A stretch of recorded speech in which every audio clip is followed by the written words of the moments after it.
So as you guys are aware, there's a lot of discussion happening right now around Star Wars Outlaws, the latest DEI woke-infested nonsense that's coming out from Ubisoft and this particular company, and how they just, for some reason, just made their main character so unbelievably freaking ugly compared to the original character. But that's neither here nor there. Apparently, a German YouTube channel has just removed their Star Wars Outlaws preview video after admitting that a third-party agency had to approve it. It makes you wonder just how much damage control is currently happening right now surrounding good old Ubisoft's Star Wars Outlaws. The blaster battles felt like they had meaningful stakes, and the stealth gameplay had a bit of weight to it. Every word of what you just said was wrong.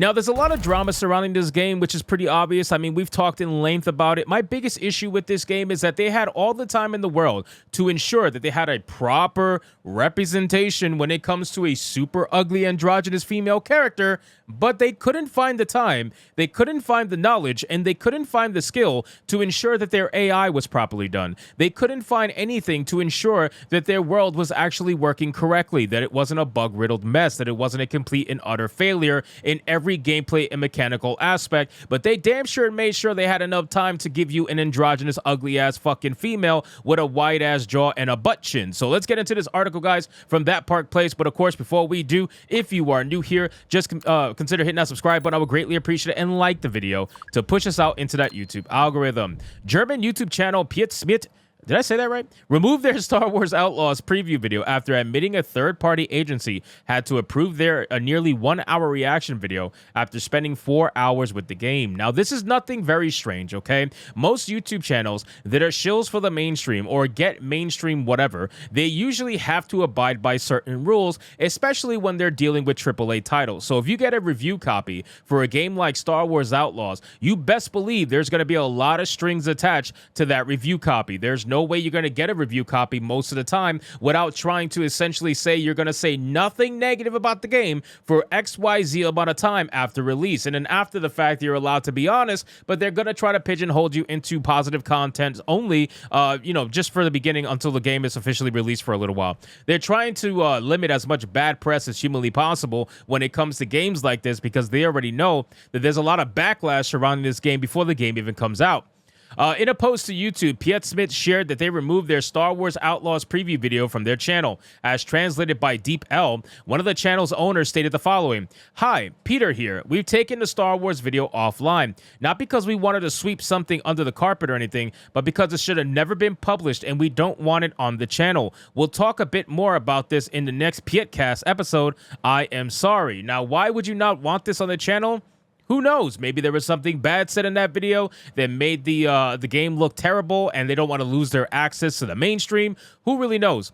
This post came in the wake of a comment revealing that a third-party agency had to approve of Star Wars Outlaws preview videos. As translated by Deep L, the channel posted, "I completely understand the arguments that were made here, and that was not correct. I had the opportunity to play the game for 4 hours, and it was edited into over an hour of video. As part of the review process, the entire video was thrown back to us, an intermediary agency, not Ubisoft, asked for a lot of changes, especially to the wording at the beginning. But since I personally thought that the game was really cool, I didn't see that as a big problem. This was a huge miscalculation." It added, "Sorry, you don't have to pre-order a game. Of course, you can buy whatever you like with your money. I absolutely enjoyed the version I was shown. The process behind it was for the ass, and I'm sorry that we didn't print more against it, but let ourselves be beaten wide open. Big sorry for that." So again, it seems like they said something that the third-party agency considered a big no-no, right? So if they're in charge of trying to make this review process as I guess good as possible, they want to shine the best light on this game, and letting things go unchecked in reviews is probably not exactly the best way to shine a good light on a product that they know a lot of people are going to inherently not like unless you pay them to like it. As for the wording in the opening of the video, a source who was able to view the video before Piet Smith removed it from their channel informed that Park Place that Piet Smith encouraged viewers to pre-order the game and shared that he liked the game. Video game developers working with third parties and trying to dictate positive sentiment is not unheard of. YouTuber Total Biscuit saw his review of Wild Game Studios' copyright struck by the developer after they previously supplied him with a review code. However, they did not like his negative review trashing the game. Now, see, that's why I refuse. I've been offered many different review codes, usually from either AA or indie developers. I haven't gotten anything AAA, and I never will, and I never want it. Let's be very clear. But this is why I don't take this stuff, right? I've been offered this stuff, but I won't do it.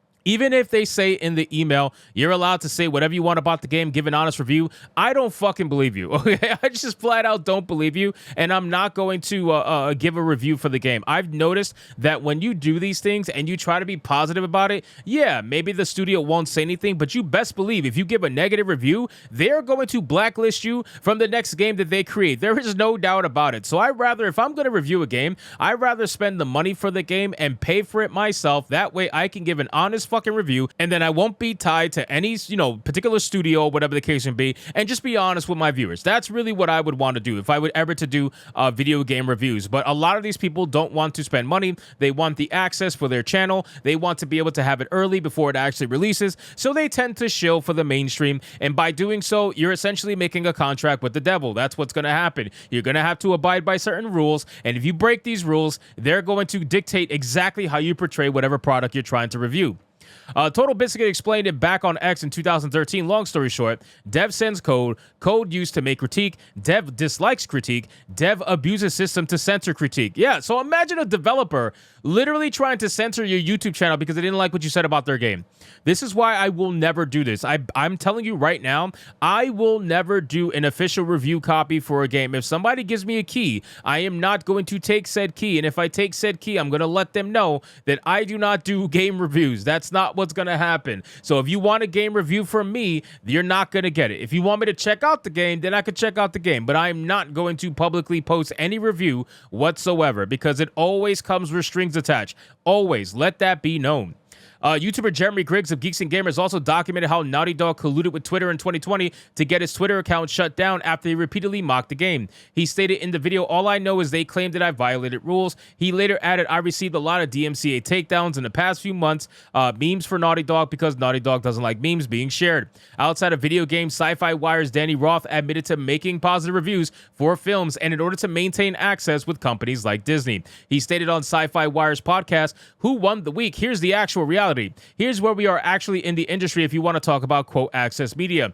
Every single person that wants to have access to things early, that wants to get access to things so that traffic is drawn to their site will, on occasion, everybody at this podcast, everybody in our industry occasionally has to play softball, occasionally has to look the other way a little bit. Everybody has to do it. In the sense that I hated a movie, but I won't say that I hated a movie or an actor behaved any sort of way, and you don't want to put it out there, then that happened."